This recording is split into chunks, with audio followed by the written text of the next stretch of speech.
area. So this horse here is not a big fan of the spray bottle, obviously. This is an empty fly spray bottle. There's nothing in here but water. There's no actual fly spray, other than maybe some residue from when it was empty. So what I want to do is I want to get this horse better with the spray bottle.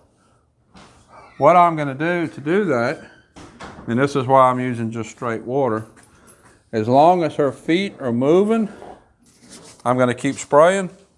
When her feet get still, then I'll stop spraying. I want her to learn that she controls the scary object. I'm in my wash rack right here because it's kind of a small contained area. Now her feet are moving. I'm going to spray. Feet got still, I quit. Good girl. She's not a fan of this wash rack to begin with.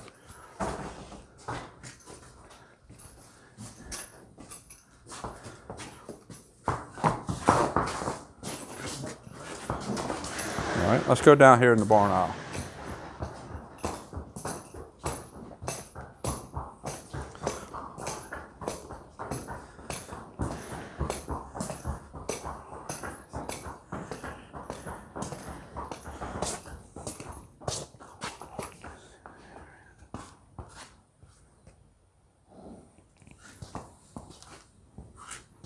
I want to work this in an area that it's fairly contained, that she don't have a real far place to go, but also not so confined that she can't move or get defensive. Her mechanism to the spray bottle is to escape, so I don't want her to feel confined like working in a stall where she can't escape, and then I don't want her to get defensive about it where she'd start kicking at it.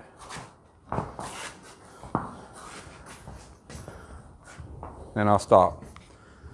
I'll start up here with her shoulder. That's a lot easier than spraying her neck, around her face, or her hips. Now I'll swap sides and stop. Walk her back forward again.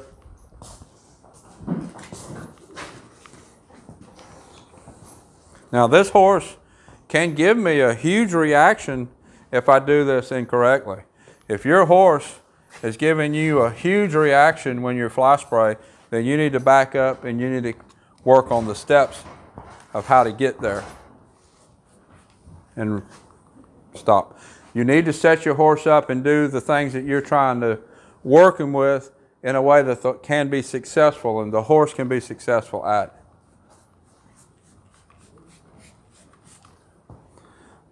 It looks like she's really not that worried about it. And I'm not going to spray it in a way that gets a big reaction because that's just going to set back her progress. So let's go back to this side. I started spraying just a little bit so that I can reward. I need to be able to reward the correct response. I can't just go to start spraying hard, never get the correct response, and never be able to reward. I started off just spraying lightly. Now I can spray harder. Now I can reward the correct response.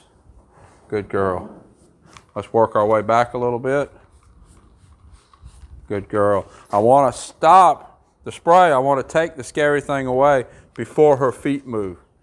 Of course, there's a little bit of a distraction. Let's go over to this side.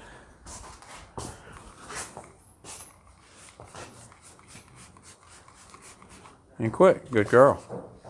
Good girl.